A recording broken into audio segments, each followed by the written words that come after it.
Here's New South Wales Premier Gladys Berejiklian. It's already started, and I'm pleased today to be standing with the Federal Treasurer Josh Frydenberg, the State Treasurer Don Perrottet, and of course the Deputy Premier John Barilaro, who's also our Recovery Minister, and Deputy Premier in New South Wales is responsible for coordinating all of the government's efforts in this regard. But today I want to thank the Federal Treasurer Josh Frydenberg and the New South Wales Treasurer Don Perrottet for coming to an agreement where the clean-up costs will be borne equally between the federal and state governments. This is a major breakthrough because it will be in the hundreds of millions of dollars. There is no doubt that given the fact that we have lost 10,000 dwellings, which have either been lost or impacted in a major way in New South Wales, that's including residential and business dwellings and farms, we know the clean-up task is huge, and I'm pleased to announce the government's already engaged Lang O'Rourke as the main contractor.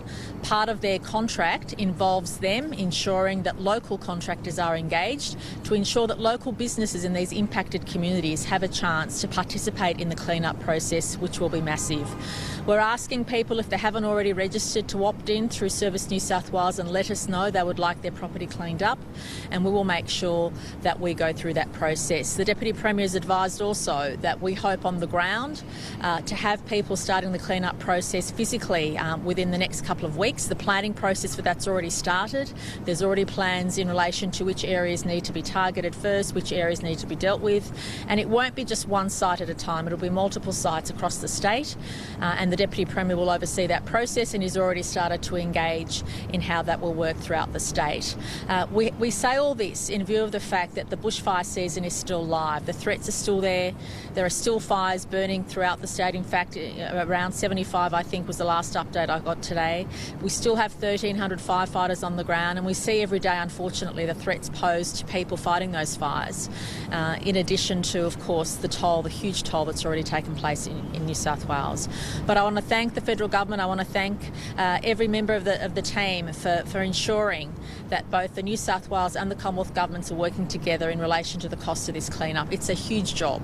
It's a huge job, and we've learned from past experience that when you engage with one contractor throughout the state, and that one contractor engages with local subcontractors, that's the best way to move forward, because we want everyone to feel confident that their place, that their business will be part of this process. We hope that the bulk of this, we know it's an ambitious target, but we hope the bulk of the clean-up will be done by the end of June. We know that's an ambitious target, but we're confident that most people will feel some type of relief or some type of assistance in the clean-up process by that time. And we know what confidence it engenders in a community when the clean-up starts. For example, yesterday we had 178 schools that were impacted in the bushfires, and the fact that each of those schools were up and running yesterday gave both the parents, the children, and more importantly the broader community the confidence that their communities can start moving forward, and that's certainly the message we want to convey today. I want to thank again the federal government, in particular the Federal Treasurer, for making this deal possible, for ensuring that the hundreds of millions of dollars that will be invested in the clean-up process will be shared equally by the federal government and the New South Wales government. Treasurer. Well, thank you very much, Gladys, and it's great to be here with you and your team, to the Treasurer, the Deputy Premier, and to our senior officials. The Prime Minister would be here today, however it's a family day with the funeral of his father. It's been a very tragic start to the year for so many Australians, with around 80 fires still burning nationally, and as the Premier said, around 75 here in New South Wales. 33 lives have tragically been lost. 25 of those have been here in New South Wales. Thousands of homes and commercial properties have been destroyed and businesses damaged. And we have a very big clean-up bill.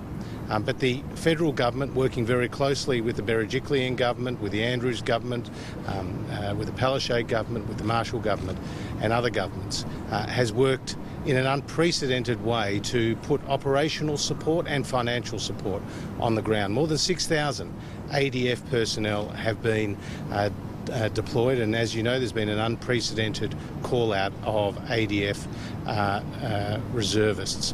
We've also seen the government establish the $2 billion National Bushfire Recovery Fund, of which around $1 billion has already been committed.